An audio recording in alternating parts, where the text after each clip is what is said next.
ஒவ்வொரு நாளும் தீர்வுகள், ஒவ்வொரு நாள் பிரச்சனைகளுக்காக. ஏனெனில் எல்லா பிரச்சனைகளுக்கும் ஒரு தீர்வு உண்டு. ஒவ்வொரு நாளுக்கும் ஒரு சிறப்பு ஜெபம் உண்டு.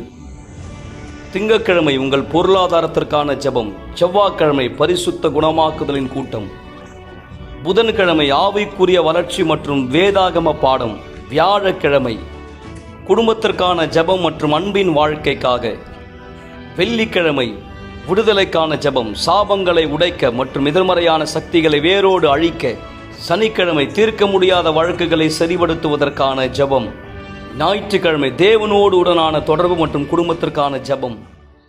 மிக சரியா இதுதான் யூனிவர்சல் ஆலயத்தில் ஒவ்வொரு நாளும் நடந்து கொண்டிருக்கிறது. ஞாயிறு முதல் ஞாயிறு வரை காலை 7 மணி முதல் இரவு 9 மணி வரை நீங்கள் பார்த்து கொண்டிருப்பது உங்கள் கவலைப்படுவதை நிறுத்துங்கள் நிகழ்ச்சி. நீங்கள் யார் நேரடியாக எங்களை சந்திக்க விரும்பினால், ஒரு ஆலோசனைக்காக, ஒரு வழிகாட்டுதலுக்காக, ஒரு மிக நெருக்கடியான ஒரு நிலைமையை உங்க வாழ்க்கையில கடந்து சென்று கொண்டிருந்தால், ஒவ்வொரு நாளும் நாங்கள் இங்க இருக்கிறோம். ஒவ்வொரு நாள் நீங்கள் பார்த்ததை போல ஒரு நாளும் ஒவ்வொரு விதமான பிரச்சனைகளுக்கான ஆலோசனை, மேலும் விசுவாசத்தின் ஜெபங்கள் செய்யப்படுகிறது. விசுவாசிக்கிறவனுக்கு எல்லாம் கூடும் என்ற வார்த்தையின்படி நண்பர்களே, உங்களுக்குள் இருக்கிற அந்த விசுவாசத்தினால் நீங்கள் காரியங்களை உங்கள் வாழ்க்கையிலே சாத்தியமாக்க முடியும். அதனுடைய சாட்சிகளை தான் இன்றைக்கு நீங்கள் கேட்க போகிறீர்கள். முதலாவது, தேவனுடைய வார்த்தையின் அடிப்படையில் தன் விசுவாசத்தை வெளிப்படுத்தின ஒருவர். இன்றும் கர்த்தர் வார்த்தை மக்கள் வாழ்க்கையிலே பலன் தருவதை நாம் கண்கூடாய் பார்க்கிறோம். பலர் நினைக்கிறார்கள் அதிசயத்தினுடைய காலங்கள் முடிந்து விட்டது. உண்மையிலே அதிசயத்தினுடைய நாட்கள் முடிந்து விடவில்லை. நான் சொல்ல வேண்டுமானால் இந்த காலகட்டத்தில் தான் கர்த்தர் இன்னும் அநேக அடையாளங்களை அதிசயங்களை காண்பிக்கிறார். காரணம், நாம் கடைசி காலங்களில் இருக்கிறோம். எனவேதான் நம் விசுவாசம் அவர் மீது வைக்கப்படும்படியா, அவர் வார்த்தை எவ்வளவு நிஜம் என்பதை நாம் நம்பும்படியா, தேவன் அவர் வார்த்தையின் மீது விசுவாசத்தை செயல்படுத்துகிற ஒவ்வொருவரும் அடையாளங்களை, அற்புதங்களை வெளிப்படுத்துகிறார். உண்மையில் அவர் வார்த்தை ஒருபோதும் மாறுவதில்லை. இந்த வார்த்தை கண்டிப்பாய் அதனை விசுவாசிக்கிறவர்கள் வாழ்க்கையிலே மழை பெய்து எப்படி பூமியிலே முளை கிளம்பி விளையும்படி செய்கிறதோ, புசிக்கிறதுக்கு ஆகாரத்தை கொடுக்கிறதோ, அதே போல அவர் வாயிலிருந்து புறப்படுகிற வார்த்தையின் அடிப்படையிலே ஒருவர் தன் விசுவாசத்தை நடைமுறையிலே, அதாவது செயலில் காண்பிக்கிற தருணம் பலன் கண்டிப்பாய் சாத்தியம். அதை தடுக்க ஒருவராலும் கண்டிப்பாய் அந்த பலன் நிச்சயமாய் உண்டு. அதாவது ஒரு நல்ல விதையை நல்ல நிலத்துல போடும்போது, அதனை நம்ம பண்படுத்தும் போது, அதனை பராமரிக்கும் எப்படி பலன் நிச்சயமோ, அதே போல தேவன் வார்த்தையாகிய அந்த விதையை நம்முடைய இருதயத்திலே விதை, நாம் அதை செயல்படுத்தினால், நடைமுறைப்படுத்தினால், அந்த வார்த்தையை ஒரு விதத்துல நம்ம அந்த வார்த்தையை சோதித்து பார்க்கணும். எப்படி விதையினுடைய தரம் அதனுடைய விளைச்சல்ல தெரிகிறதோ, வார்த்தையினுடைய தரம் நம் வாழ்க்கையில கண்டிப்பாய் தெரியும். அதை தடுக்கவோ, தவிர்க்கவோ, மூடவோ யாராலும் முடியாது. தேவனுடைய வார்த்தை கண்டிப்பாய் பலன் தருகிற ஒன்று. இதோ அதி அற்புதமான இந்த சாட்சி. நீங்கள் தேவன் வார்த்தையை சோதிக்க விரும்பினால், அதாவது தேவன் வார்த்தையினுடைய சக்தியை நீங்கள் பார்க்க விரும்பினால், நீங்கள் கேட்கிற வார்த்தையை உள்ளத்தில் கொண்டு செல்லுங்கள், நடைமுறைப்படுத்த, செயலில் காண்பி. அந்த வார்த்தை உங்கள் வாழ்க்கையில் என்ன பலன்களை கொடுக்க முடியும், நீங்கள் அடுத்த சாட்சியாய் மாற முடியும். நண்பர்களை தொடர்ந்து இணைந்திருங்கள். இதனை தொடர்ந்து நாம் நிகழ்ச்சியினுடைய மற்ற காரியங்களுக்கு முன்னோக்கி செல்லலாம். முதலாவது இந்த அற்புதமான சாட்சியை பார்க்கலாம். டேனிஸ் அன்டோனியோ, எனக்கு 37 வயதாகிறது. நான் ஒரு வக்கீல். நான் எப்பொழுதுமே மிகவும் அதிகமாய் படிக்கக்கூடிய, கடினமாய் உழைக்கக்கூடிய ஒருவனாக இருந்தேன். ஒரு நாளைக்கு 16 மணி நேரத்துக்கு மேலாக வேலை செய்கிற ஒருவனாக இருந்தேன். ஒரு வக்கீலாக இருந்ததினால் ஒரு குறிப்பிட்ட தொகையை நான் அப்படியாய் பெறுவேன். ஆனால் எனக்கு பெருமிதமாய் காண்பித்துக் கொள்வது பிடிக்கும். எனக்கு பிரயாணிப்பது பிடிக்கும். வீணான பொறுப்பற்ற விதமாக காரியங்களுக்காக செலவழிப்பது, அப்படியாக நான் இருந்தேன். நான் அப்படியாய் உணரும் பொழுது ஏராளமான கடன் எனக்கு ஏற்பட்டு விட்டது. எப்படி அதை சரிபடுத்துவது என தெரியாமல் மிகவும் பதற்றமான, பாதிப்படைந்த ஒருவனாக நான் வீட்டுக்கு வருவேன். மூர்க்கமான ஒருவனாக வீட்டுக்கு வருவேன். அதாவது என் மனைவியிடத்தில் நான் பேசிய விதம், கண்டிப்பா இதற்கு என் மனைவி ஒரு காரணம் அல்ல, அது அவளுடைய பிரச்சனை அல்ல. எப்படி விஷயங்களை பிரித்து பார்ப்பது எனக்கு தெரியல. அதாவது நான் வெளியில சந்திக்கிற பண சம்பந்தமான பிரச்சனையை வீட்டுக்குள்ள நான் எடுத்துக்கொண்டு செல்வேன். அதனால அன்றாடம் ஏராளமான பிரச்சனை, ரொம்ப பதட்டமான ஒருவனா மாறினேன். ஏராளமான சண்டைகள் உருவானது. ராத்திரி நேரத்துல எனக்கு தூக்கம் இருக்காது, என்னால தூங்க முடியாது. அதனால விடிய காலையில என்னால வேலைக்கு போக முடியாது. அது காலையில எழுந்து ஏன்னா அதனால ஏற்பட்ட மன அழுத்தம், மன உளைச்சல், சரீர பாதிப்பு மட்டுமல்ல, மன ரீதியான பாதிப்பு கூட. அந்த நேரமே எனக்கு ஆலயத்துல என்ன மாதிரியான காரியங்கள் செய்துட்டு இருந்தாங்கன்னு தெரியும். எனக்கு தெரியும், நான் தேவனிடத்துல என்னுடைய பொருளாதார சூழ்நிலையை கொண்டு சென்றால் கண்டிப்பா கர்த்தர் அந்த சூழ்நிலையை மாற்றுவார், எனக்கு தெரியும். ஆனா நான் ரொம்ப பெருமையா இருந்தேன், ரொம்ப பிடிவாதமா இருந்தேன். அடிமட்டமான ஒரு நிலைமைக்கு நான் தள்ளப்படுற வரைக்கும் இனிமேலும் எதுவுமே செய்ய சக்தி இல்லை என்ற அளவுக்கு, அதாவது ஏன்னா என்னுடைய அறிவு, மனுஷ ரீதியான அறிவு, என்னுடைய படிப்பு, என்னுடைய திறமை, அதன் மூலமா நான் சரிப்படுத்தலான்றதை நிரூபிக்கிறதுக்காக நான் முயற்சி பண்ணேன்.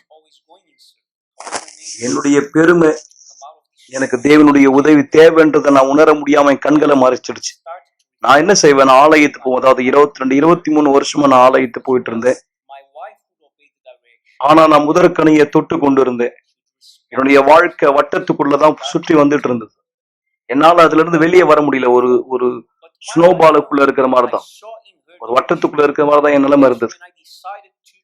2020ஆம் ஆண்டு அப்போதான் என்னுடைய சொந்த வாழ்க்கை மேல என்னுடைய பார்வையை நான் செலுத்த தொடங்கினேன். ஆலயத்து போவேன். ஜனவரி மாதம் 2020 என் மனைவி உண்மை தன்மையா இருந்தாங்க. அவங்க தேவனுடைய வார்த்தைக்கு கீழ்ப்படுகிறவங்களா இருந்தாங்க, தேவனை மதிக்கிறவங்களா இருந்தாங்க, முதற்கனியில தேவனுக்கு உண்மையா இருந்தாங்க. அவங்க வாழ்க்கை முன்னோக்கி சென்றது. ஆனா என் வாழ்க்கை முன்னோக்கி போல. என் மனைவி இடத்துல நான் பரிசுத்தாவை பார்த்தேன். அப்பதான் நான் தேவனத்துல சவால் வைத்த, ஆண்டவரே, நீங்க என் மனைவிக்கு என்ன கொடுத்துறீங்களோ அது எனக்கு வேணும், நீங்க என் வாழ்க்கையை மாத்தணும். அப்பதான் நான் தேவனுக்கு உண்மையா இருக்க தொடங்கினேன். முதற்கனியில உண்மையான என் வாழ்க்கையின் எல்லா பகுதியிலையும் உண்மையா இருந்தேன். எல்லாமே மாறத நான் பார்த்தேன் என் வாழ்க்கையில. முன்னாடி எனக்கு தூக்கம் இருக்காது, இரவுல நான் பிற்பாடு நல்ல உறக்கம் வந்தது. முன்னாடி எனக்கு திருமணத்துல பொறுமை இருக்காது, இப்ப எனக்கு பொறுமை இருந்தது. நான் இரவுல ஒழுங்கா உறங்குறேன்றதை நான் பார்த்த போது அது எனக்கு நிலைமையை கொடுத்தது. மறுநாள் நான் என்னுடைய பணியை தொடரும்படி அதுல எனக்கு எந்த ஒரு பிரச்சனையும் இல்லாம இருந்தது. முன்னாடி கிடைக்காத பல கான்ட்ராக்ட் கிடைச்சது. என் கையில பணம் வந்ததை நான் வர்றதை நான் பார்த்தேன். முன்னாடி பணத்தை நான் தேவையில்லாத பிரயோஜனமற்ற காரியத்துக்கு பணத்தை செலவழிப்பேன். ஆனா இப்போ என்னுடைய பொருளாதாரத்தை எப்படி புத்தி உள்ள விதத்துல நான் செயல்படுத்தணும்னு தெரிஞ்சுக்கிட்டேன். என்னால என் கடன்களை அடைந்து தீர்க்க முடிந்தது. யாருக்கிட்ட எல்லாம் கடன் வாங்கணும், எல்லா மக்களுடைய கடனையும் அடைச்சேன். நானு அவங்க எல்லார்கிட்ட கடனை திரும்ப கொடுத்துட்டேன். என்னால பார்க்க முடியுது, ரொம்ப சீக்கிரமா நான் அந்த கடன்களை அடைச்சிட்டேன். என்னால கவனிக்க முடியாது. ஏன் என்னால கடனை அடைக்க முடியலன்னா, ஒரே நபருக்கு நான் 2-3 தடவை திரும்ப அந்த பணத்தை கொடுத்துருக்கேன் அப்படின்னு சொல்லி நான் கவனிச்ச பிற்பாடு ஒரே தடவை முழு தொகையா கொடுத்து நான் அவங்களுக்கு எல்லாத்தையும் அடைச்சேன். எவ்வளவு நான் என் நேரத்தை வேலையில கஷ்டப்பட்டு வீணாக்கியிருக்கேன், அதாவது உழைப்புன்ற பேர்ல வீணாக்கியிருக்கேன், நான் கவனிக்க முடிஞ்சது. 16 மணி நேரம் நான் வேலை செய்தது. அதுக்கு பிற்பாடு நான் அந்த வேலை நேரத்தை குறைக்க ஆரம்பிச்சேன். ஒரு நாளைக்கு ஏதாவது சொல்லணும்னா ரொம்ப குறைஞ்சிது. ஒரு நாளைக்கு 6-7 மணி நேரம் தான் நான் வேலை செய்யும்படியா பிற்பாடு மாத்திக்கிட்டேன். எல்லா கடனையும் அடைஞ்சு தீர்க்கதை நான் பார்த்தேன். அந்த அளவுக்கு அதிக நேரம் வேலை செய்ய வேண்டிய அவசியமே இல்லாம, அதே சமயம் நான் உங்களுக்கு பதட்டமா இருந்த மாதிரி பதட்டமா இருக்க வேண்டிய அவசியமே இல்லாம நான் எல்லா கடனையும் அடைச்சேன். திருமணம் ஒரு ஆசீர்வாதமான திருமணம். இன்றைக்கு நல்லா வேலை செய்யறேன். எனக்கு எந்த ஆரோக்கிய குறைபாடும் கிடையாது, பதட்டம் இல்லை, தலைவலி இல்லை, நல்ல உறக்கம் இருக்கு. இன்னைக்கு நான் வேலையை பத்தி பேசும்போது தேவனுக்கு மகிமை பரிசுத்தாவின் மூலமாய் எனக்கு தேவன் வழிகாட்டுதல் கொடுக்கிறாரு. என்னுடைய வேலையை நான் எப்படி முன்னோக்கி செல்லணும்னு சொல்லி இன்னைக்கு நான் இடங்களை வாடகைக்கு விடுறேன். என்னுடைய சொந்த வீடு, என்னுடைய சொந்த கார்கள், என்னுடைய மோட்டர் பைக் இருக்கு. என் வாழ்க்கை முற்றிலுமா மாற்றப்பட்டிருக்கு. தேவனுக்கு மகிமை பரிசுத்தாவினால எல்லாமே நடந்து கொண்டிருக்கிறது. நான் இப்ப வருத்தப்படுற ஒரே விஷயம், ஏன் நான் தேவனை முன்னாடி சோதிக்கல அப்படின்னு. ஏன்னா என் வாழ்க்கை நான் அநேக காலங்களை வீணாக்கிட்டேன். 23 வருஷம் ஒரு வட்டத்துக்குள்ள சுற்றுன மாதிரி என் வாழ்க்கை முன்னோக்கி போகல. இன்றைக்கு நான் கற்றுக்கொண்டேன் தேவனை என்னுடைய வாழ்க்கையில முதலாவது வைப்பதனுடைய முக்கியத்துவத்தை குறித்து. மீண்டும் நான் உங்கள் நிகழ்ச்சியில வரவேற்கிறேன் மக்களை. வெள்ளிக்கிழமையிலே இதுதான் நாம் ஆலயத்திலே செய்து கொடுக்கிறோம். விசேஷமாய் கடந்த 2 வாரங்களாய் நாம் விசுவாசத்தின் ஒரு செயலில் இணைந்திருக்கிறோம். நீங்கள் நேரடியாய் வரும்போது அதை ஆலயத்திலே பார்க்கின்றது. எப்படி எலிசா ஒரு சாவுக்கேதுவான கண்ணீரை ஒரு ஆசீர்வதிக்கப்பட்ட உப்பை அதில் தூவி அதை குடிநீராய் வாழ்வதற்கான ஆதாரமாய் மாற்றினார். அது போல உங்கள் வாழ்க்கை நல்லதுதான் மக்கள், உங்கள் வாழ்க்கை நல்லதுதான். ஒருவேளை சில பேர் சலித்துக் கொள்கிறாங்க, ஏன் என் வாழ்க்கை எதுக்குமே பிரயோஜனம் இல்லாம இருக்கு. உங்க வாழ்க்கை நல்லதுதான், ஆனால் உங்கள் வாழ்க்கையில் இருக்கிற இருள், உங்கள் வாழ்க்கையில் இருக்கிற அசுத்தத்தின் தாக்கம் உங்க வாழ்க்கையை வங்கி சுவை இல்லாத, நிறம் இல்லாத அல்லது மரணம் தான் ஒரே வழி என்பதை போல யோசிக்க வைக்கலாம். ஆனால் எப்படி எலிசா அந்த தண்ணீரை சுத்தமாக்கினாரோ தேவனுடைய வார்த்தையின்படி, தேவனுடைய வல்லமையினால், அதே போல உங்களுக்குள் கர்த்தர் வல்லமை வெளிப்பட்டார், உங்களுடைய வாழ்க்கை இப்போது இருக்கிற இந்த வாழ்க்கை நிலை மாறி சுவையான ஒன்றாய் அது மாற முடியும். எனவேதான் ஆமைக்குரிய தாக்கங்கள் உண்மை. இதனுடைய அடையாளங்கள் என்ன? பிற்பாடு அதிலிருந்து எப்படி நீங்கள் சுத்திகரிக்கப்பட முடியும்? நான் உங்களுக்காக காண்பிப்பேன். சுத்திகரிக்கப்பட்ட சாட்சியை நீங்கள் பார்ப்பீர்கள். ஆவிக்குரிய பிடியில், அதாவது மரணத்தை நோக்கி பிரயாணித்த ஒருத்தர் கர்த்தர் வல்லமையால் மீட்கப்பட்ட சாட்சி. இந்த அடையாளங்களை தொடர்ந்து இந்த அற்புதமான சாட்சியை கவனிங்க. உங்களால் தூங்க முடியவில்லை, ஆனால் அலாரம் ஆஃப் ஆகி விடுகிறது. பிற்பாடு மிக அலுவலான வேலையை செய்ய நீங்கள் தோன்றுகிறீர்கள். ஏராளமான காஃபி, எனர்ஜி ட்ரிங்கை உட்கொண்டு அந்த நாளை நீங்கள் கடந்து செல்கிறீர்கள். இழந்தவராய் இப்படியாவது அவங்க வாழ்க்கை சென்ற வருடம் முழுவதும் இருந்தது. நாளை உறங்க முடியவில்லை என்பது சாதாரணமான ஒரு விஷயம் அல்ல. இது மாத்திரம் நீங்கள் சந்திக்கிற பிரச்சனைகள் அல்ல. வீட்டில் நீங்கள் பார்க்கிற அந்த நிழல்களை பற்றி என்ன சொல்வது? இப்படி அதிலிருந்து நீங்கள் விடுபட போகிறீர்கள். மீண்டும் நேற்று ராத்திரி உடலில் அழுத்தத்தை உணர்ந்தீர்கள், இருக்கப்படுவதை போல உணர்ந்தீர்கள்.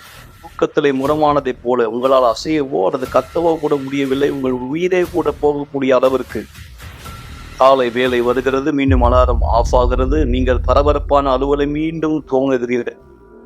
இது பேசுவதற்கு மிக கடினமான ஒரு சூழ்நிலை. இந்த வழக்கமான தொடர்கதை விட்டு வெளியே வர வழி உண்டா? டிவி தானாகவே ஆஃப் ஆகி விடுகிறது. வீட்டில் தனியே இருந்தாலும் கூட யாரோ ஒருத்தர் உங்கள் பொருளை மாற்றி மாற்றி வைக்கிறார்கள். நீங்கள் ஆவிக்குரிய தாக்குதலுக்கு பாதிக்கப்பட்டுகிறீர்கள். இது 5வது தடவை இந்த மாதம் பதற்றத்திற்கான மாத்திரை வாங்க நீங்கள் மருந்து கடைக்கு சென்றது. இந்த மாதத்திலே அதிர்ச்சி தாக்குதலில் இருந்து உங்களை காத்துக் கொள்ளும்படி இறந்து போன குடும்ப ஒருத்தர் உங்களோடு பேசுவதை போன்ற குரல்களை கேட்கலாம். இது இனி உங்கள் வாழ்க்கையாய் ஒருபோதும் இருக்கக்கூடாது. ஒவ்வொரு வெள்ளிக்கிழமையும் எங்களோடு இணையுங்கள். இந்த தொடர் சங்கிலியில் ஆவிக்குரிய அழுத்தத்திலிருந்து விடுபட 282 அண்ணா சாலை, சென்னையில்.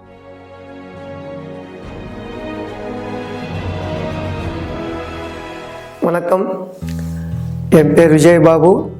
என்னோட வயது 53. நான் 18 வருஷம் குடிப்பழக்கத்துக்கு அடிமையாக இருந்தேன். குடி மட்டுமில்ல, பாக்கு, சிகரெட்டு, இது எல்லாமே. இந்த பழக்கத்தினால எனக்கு ஒரு வியாதி வந்தது. அதுதான் டிபி வியாதி. இந்த டிபி வியாதி எப்படி வந்திருக்குன்னு சொன்னாங்க. இந்த பழக்கத்தினால ஒரு நாள் நான் வேலை செய்கிற ஸ்தானத்தில் நான் ரத்த வாந்தி எடுத்தேன். அந்த நேரத்தில் என்னோட ஒரு நண்பர்கள் சொன்னாங்க, ரத்த வாந்தியில் வரக்கூடாது, எப்படி வந்துச்சு உனக்கு, பரிசோதனை செய்யணும். அப்போது நான் வீட்டுக்கு தெரியாமல் தனியாக ஹாஸ்பிட்டலுக்கு போனேன். ஹாஸ்பிட்டலுக்கு போய் பரிசோதனை செய்யும்போது டாக்டர் என்னை எக்ஸ்ரே எடுத்தார். எல்லாம் பார்த்து, உனக்கு டிபி அது முத்தி போச்சு, இத்தனை நாள் என்ன செஞ்சீங்கன்னு கேட்டார். அப்போ இத்தனை நாள் எனக்கு தெரியாது டாக்டர். அவர் சொன்ன வார்த்தை, இனிமேல் நீ 6 மாதம்தான் உயிரோடு இருப்பான்னு சொன்னார். 6 மாதமா? என்ன சொல்கிறீங்க டாக்டர்? என்னால் நம்பவே முடியல. ஆமாம், உனக்கு இப்போதான் நீ ஸ்டார்ட் ஆச்சுன்னு நினைக்கிறேன். ஆனால் இல்லை, உன்னோட சரீரத்தில் பல வருஷமாக இந்த வியாதி உருவாக்குறான்னு உனக்கு தெரியல, வியாதி முத்தி போயிடுச்சுன்னு சொன்னான். அப்போது அவர் சொன்ன வார்த்தை, உடனடியாக நீ அட்மிட் ஆகணும் வேணும், அப்போ தான் உனக்கு இந்த சிகிச்சையெல்லாம் பார்க்க முடியலாம். அப்போ சார் நான் இல்லை டாக்டர், நான் வீட்டில் சொல்லாமல் தனிமையாக வந்தேன். அவர் ஏற்றுக்கல. அது நான் அவர் சில மாத்திரை கொடுத்தாரு. அது அந்த மாத்திரை வாங்கிட்டு நான் திருப்பி வெளியே வந்து குப்பில் போட்டு மறுபடியும் குடிக்க ஆரம்பித்தேன். குடிக்க ஆரம்பித்து டாக்டர் எதுக்கு நான் சொன்னார், 6 மாதம் நம்ம ஏன் உயிரோடு இருக்கணும், அதுக்குள்ளே நம்ம இறந்துடலாம் அப்படின்ட்டு நான் தீர்மானம். அந்த நேரம் தான் இன்னும் அதிகமாக நான் குடிக்க ஆரம்பித்தேன். குடிக்க ஆரம்பித்து பிறகு வீட்டுக்குள்ளே நான் இரும்பிக்கினே இருப்பேன். ஒரு தடவை இரும்பும்போது வீட்டில் யாருக்கும் சரியாக தூக்கம் இருக்காது. அவர் டாக்டர் சொன்ன விஷயம்னாக்கா, உனக்கு வியாதி முத்ததுனால நீ தனிமையாக இருக்கணும், தனியாக படுக்கணும், தனியாக சாப்பிடணும், எல்லாமே தனிமையாக இருக்கணும்னு சொல்லியிருக்காங்க. ஏன்னா அந்த வியாதி வந்து உனக்கு மட்டும் இல்லை, இந்த குடும்பத்தார் அனைவருக்கும் பரவுன்னு சொல்லியிருக்காங்க. அப்போ நான் அந்த கவலையோட வீட்டுக்குள்ளே சொல்ல முடியாமல் நான் மனசுக்குள்ளே வச்சு நான் ரொம்ப அழுதுகிட்டே இருந்தேன். ஒவ்வொரு நாள் குடிக்கிறதும் அழுவதும். இப்போ என் கையில் பணம் இல்லைனால நான் கடன் வாங்கி குடிப்பேன். இன்னும் அதிகமாக என்னோட சம்பளம் வாங்கினாலும் என்னோட சம்பளம் எல்லாமே கடன் குடிப்பேன். ஏன்னாக்கா குடி இல்லாமல் என்னால் இருக்க முடியல.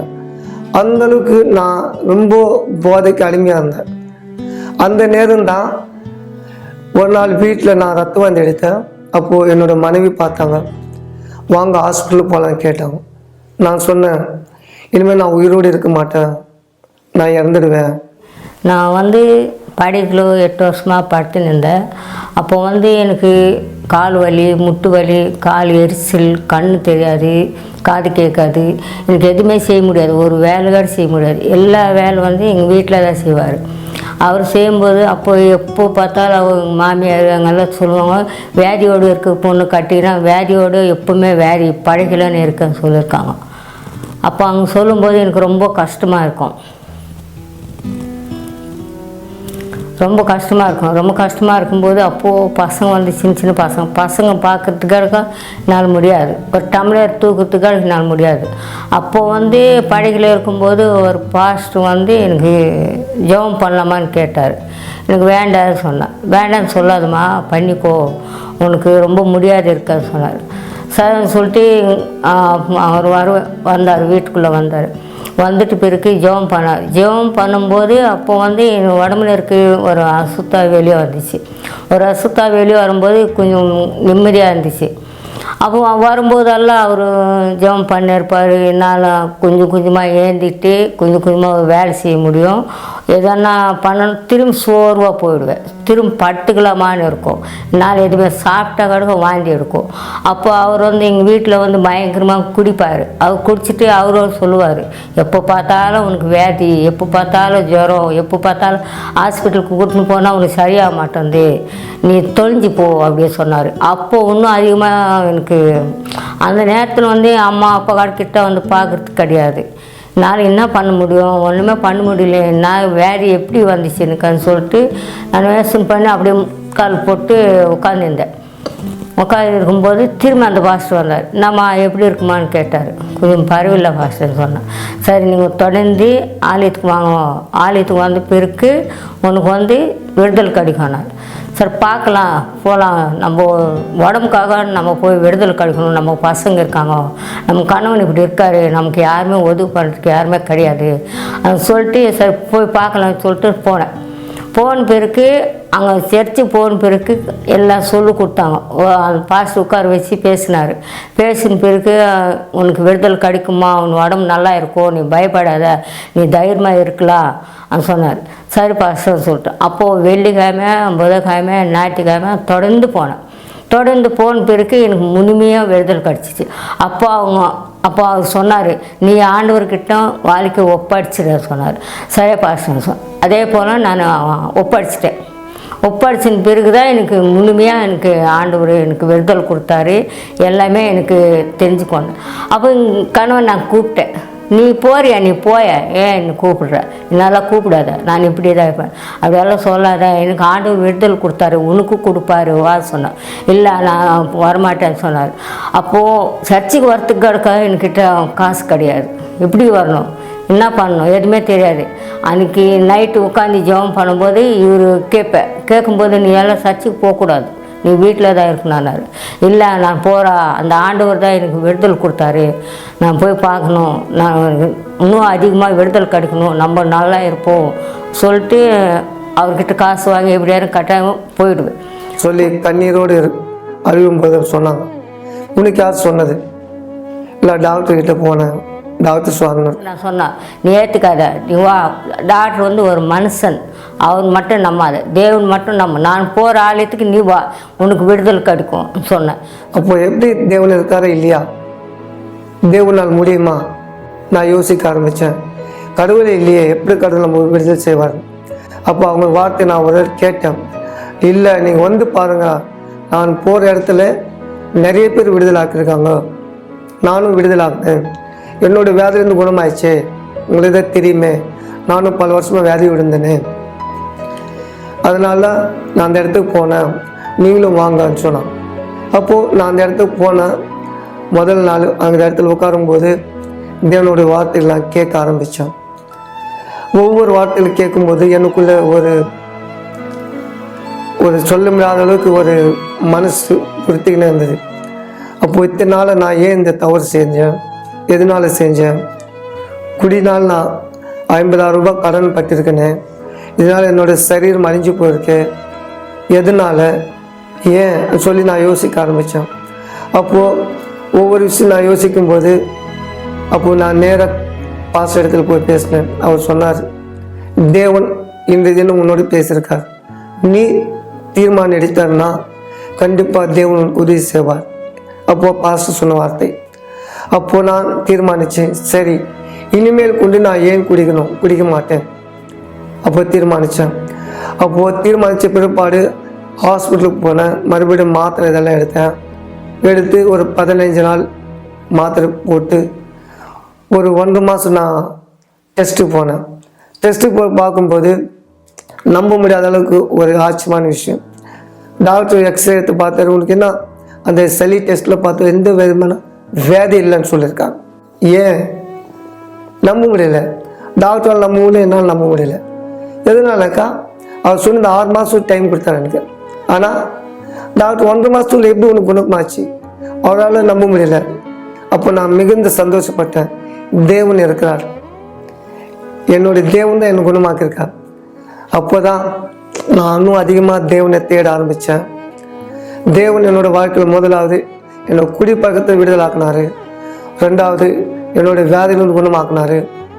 இப்போ வந்து எங்கள் குடும்பத்து சந்தோஷமாக இருக்குது, என் பிள்ளைங்கள் நல்லா இருக்காங்க, என் கணவன் நல்லா இருக்கார், எங்கள் குடும்பத்தில் எல்லாமே விடுதலை கிடச்சிருக்கு. என்கிட்ட வந்து கெட்ட எண்ணம் வந்துச்சு, கோபம் வந்துச்சு, எல்லா பழக்கம் வந்துச்சு, திட்டுவேன், அசிங்கமாக பேசுவேன், இதெல்லாம் வந்து என்கிட்ட இருக்கக்கூடாதுன்னு சொல்லிட்டு பரிசுத்தாவை தேடினேன். இப்போது பரிசுத்தாவை எனக்குள்ளே இருக்குது, நான் சந்தோஷமாக சமாதானமாக இருக்கிறேன். இந்த பரிசுத்தாவின் ரட்சிப்பு தான் நமக்கு மிக முக்கியமானது.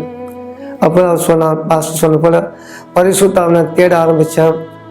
பரிசுத்த ஆவியானவர் எப்படி இருப்பார், எப்படி பேசுவார், எப்படி செய்வார், எனக்குள்ள ஒரு குழப்பம். அப்போ தான் பாஸ்டர் சொன்னது போல் நான் கேட்டு ஒரு வார்த்தை கவனிச்சு பிறகாரு நான் அந்த பரிசுத்தாவை பெற்றுக்கொண்டேன். பரிசுத்தாவை பெற்றுக்கொண்டு இன்று தினம் என்னோட குடும்பம் சந்தோஷமாக இருக்குது, என்னோட மனைவி சந்தோஷமாக இருக்காங்க, பிள்ளைகள் சந்தோஷமாக இருக்காங்க. இன்னும் நான் என்னோட வாழ்க்கை நாள் முழுவதும்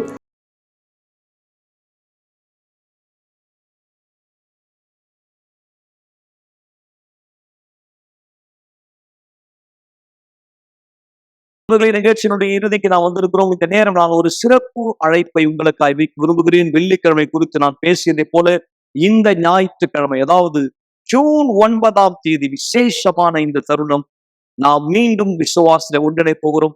மே 19ஆம் தேதி அன்று அநேக மக்கள் அடையாளங்களை அற்புதங்களை பார்த்தாலும் ஒவ்வொரு வாரம் தொடர்ந்து நடந்து கொண்டிருக்கிறது. ஒரு சிறப்பு அழைப்பு இந்த ஞாயிற்றுக்கிழமை நீங்கள் உங்களை ஆயத்தப்படுத்தும்படி கூர்ந்து கவனிங்கள். நீங்கள் என்ன செய்ய வேண்டும் என்பதை புரிந்து கொள்ளும்படி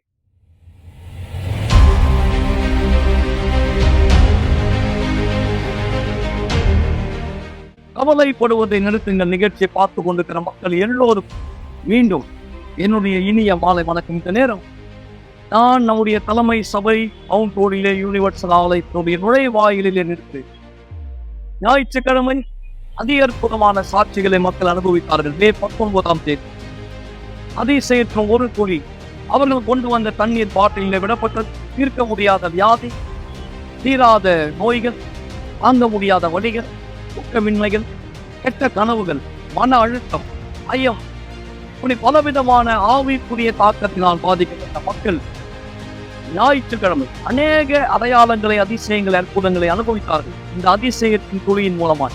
எனவே இந்த நிகழ்ச்சி பார்க்கிற உங்களை நான் விசேஷமாய் வரவேற்கிறேன். இந்த ஞாயிற்றுக்கிழமை நீங்கள் ஒரு பாட்டில் தண்ணீர் எடுத்துக்கொண்டு வருவீர்கள். இங்கே இந்த இடத்திலே உங்களுக்கான அதிசயம் காத்திருக்கிறது. மக்களே, வசனம் சொல்லுகிறது, விசுவாசிக்கிறவர்களுக்கு எல்லாம் கூடும், விசுவாசிக்கிறவர்களுக்கு அடையாளங்கள் நடைபெறும். எனவே உங்களுக்கு ஒரு அடையாளம் தேவையா? நீங்கள் விசுவாசிக்கிறீர்களா? இது உங்களுக்கான இடம். இந்த ஞாயிற்றுக்கிழமை காலை 9:30 மணி நீங்கள் எங்கள் சிறப்பு விருந்தினர் முற்றிலும் இலவசமாய் ஒரு பாட்டில் தண்ணீர் ஆயத்தப்படுத்துங்கள். அதே சேர்த்து ஒரு துளியை பெற்றுக்கொள்ளும்படி நீங்கள் அடுத்த சாட்சியாய் மாறுபடி.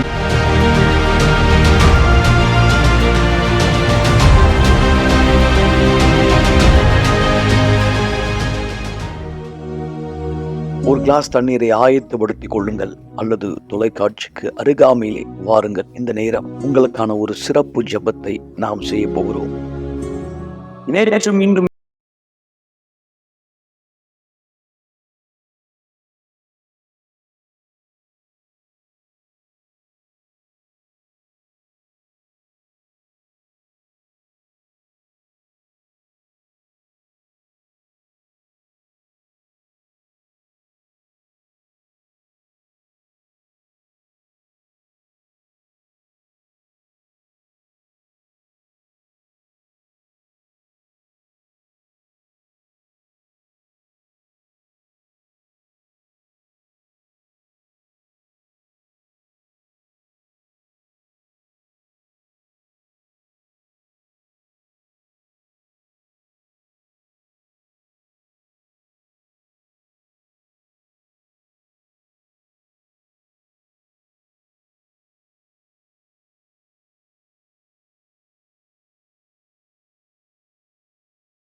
நன்றி செலுத்துகிறேன் ஆண்டவராகிய இயேசுவின் பெயரால். ஆமென். ஆசீர்வாதமான தண்ணீரை பருங்கள் மக்களே. நாளை இரவு மீண்டும் ஆசீர்வாதமான செய்தியோடு அற்புதமான சாட்சிகளோடு மீண்டும் உங்களை சந்திப்பேன். கொடுக்கப்பட்ட அழைப்பை, சொல்லப்பட்ட வார்த்தையை, கேட்ட சாட்சிகளை மறக்காதீர்கள். உங்கள் வாழ்க்கை நல்லதுதான், ஆனால் ஒருவேளை இருள் உங்கள் வாழ்க்கையை அதிகப்படுத்தி வைத்திருக்கலாம். ஆனால் ஒளி பிரகாசித்தால் உங்கள் வாழ்க்கை பிரகாசிக்கும். செல்வார்கள். தேவன் அனைவரை ஆசீர்வதிப்பாராக. ஒரு நாள் நீங்க கடைசியா இந்த உலகத்துல எழுந்துப்பீங்க. அந்த நாள் கடைசியான நாளா இருக்கும்.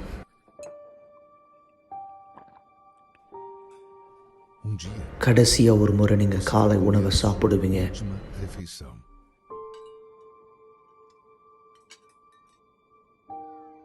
ஒரு நாள் உங்க குடும்பத்தினுடைய முகத்தை கடைசியா நீங்க பார்ப்பீங்க.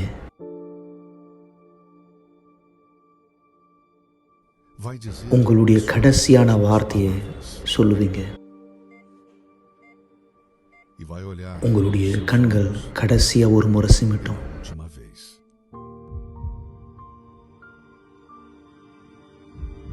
உங்க இருதய துடிப்பு கடைசியா ஒரு முறை துடிக்கும்.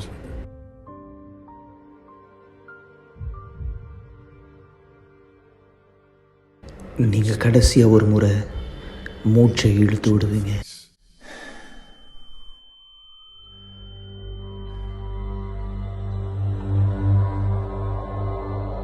அந்த நேரம் உங்களுடைய ஆவிக்குரிய கண்களை திறக்கப்படும்.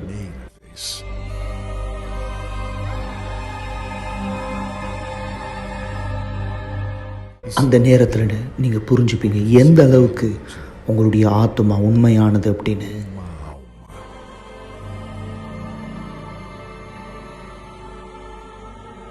அந்த நாள் இந்த பூமியில நடந்தது எல்லாமே உங்களுடைய ஆத்மாவை காப்பாற்ற மட்டும் நீங்க புரிஞ்சுப்பீங்க. கடைசியா ஒரு முறை நீங்க அதை பார்க்குற நேரம் உங்க ஆத்மாவை வந்து கொண்டு போறது யாரு? அந்த நேரம் நீங்க யார்கிட்ட உங்க நேரத்தை கொடுத்தீங்களோ, யார்கிட்ட உங்க நாளை கொடுத்தீங்களோ, யார்கிட்ட உங்க விருப்பத்தை செஞ்சீங்களோ, யாரை நீங்க வணங்குனீங்களோ, இந்த வாழ்க்கையில இது உங்களை பதட்டப்படுத்துதா இல்ல இது உங்களை உறுதிப்படுத்துதா? உங்க கடைசி நாள் இந்த பூமியில உங்களுடைய முதல் நாள் அமைய போது பரலோகத்துல தேவனோடு சந்தோஷமா அல்லது நித்திய கால மரணம் நரகத்துல?